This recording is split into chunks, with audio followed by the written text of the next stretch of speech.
Coming to the next case, let's see what it is. A 35-year-old man with narcotic overdose was admitted to the hospital in severe coma with respiratory depression. His blood sample showed pH 7.22, bicarbonate level 25 millimoles per liter, PCO2 61. What is a probable diagnosis, and explain. So let's see what it is. Looking at the presentation, severe coma with respiratory depression, acidic condition, pH is decreased, PCO2. So all these favor in the direction of respiratory acidosis. When I say respiratory acidosis, what respiratory acidosis is? It is again a condition which is a medical emergency in which decreased ventilation, that is hypoventilation, increases the concentration of carbon dioxide in the blood and decreases the pH, causing acidosis. The bicarbonate to carbonic acid ratio is less than 20 in a case of respiratory acidosis. Normally what happens, carbon dioxide is produced continuously during metabolic reactions, and this CO2 will accumulate rapidly and lungs adequately expel it through alveolar ventilation. Respiratory acidosis is a condition which occurs when the lungs cannot remove carbon dioxide produced by the body, leading to accumulation of carbon dioxide. Excess carbon dioxide causes a decrease in the pH of blood and other bodily fluids, making them too acidic. So here in this case, it is due to the respiratory center depression, which is due to narcotic overdose. So this depression of the respiratory center leads to hypoventilation, hence accumulation of carbon dioxide, leading to respiratory acidosis. Now this respiratory acidosis can be of two types, that is, it can be either chronic or acute condition. So in acute respiratory acidosis, what happens? The PCO2 is elevated above the upper limit of the reference range with an accompanying acidemia. In chronic respiratory acidosis, the PCO2 is elevated above the upper limit of the reference range with a normal blood pH or near normal pH, secondary to renal compensation and an elevated serum bicarbonate.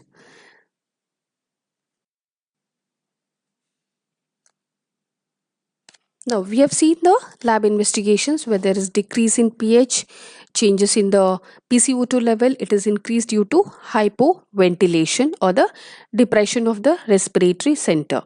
What can be the causes of the respiratory acidosis? What are the causes of acute respiratory acidosis?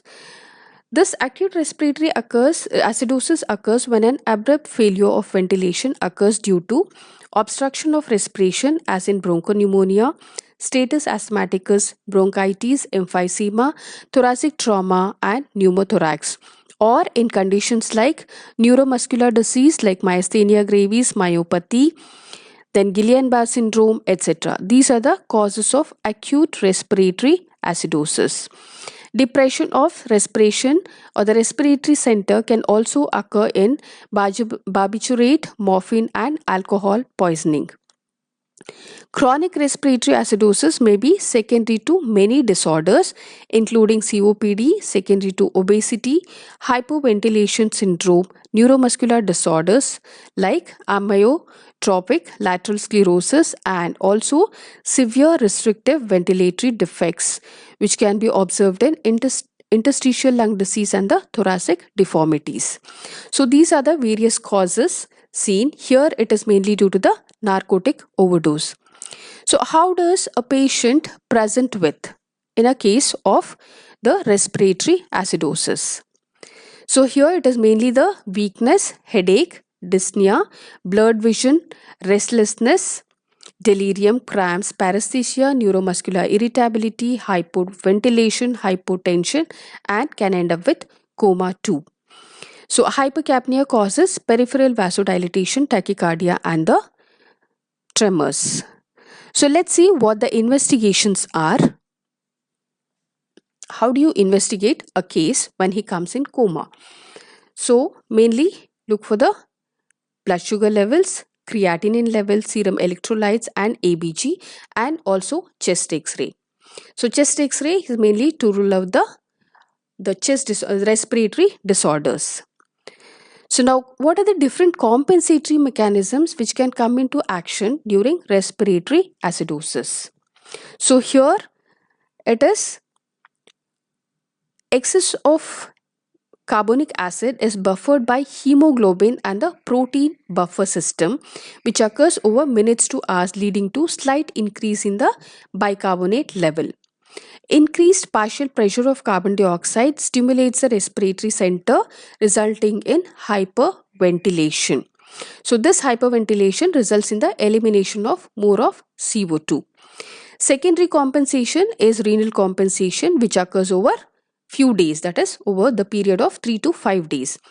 With renal compensation, renal excretion of carbonic acid is increased and bicarbonate reabsorption is increased, hence trying to eliminate the acids from the body.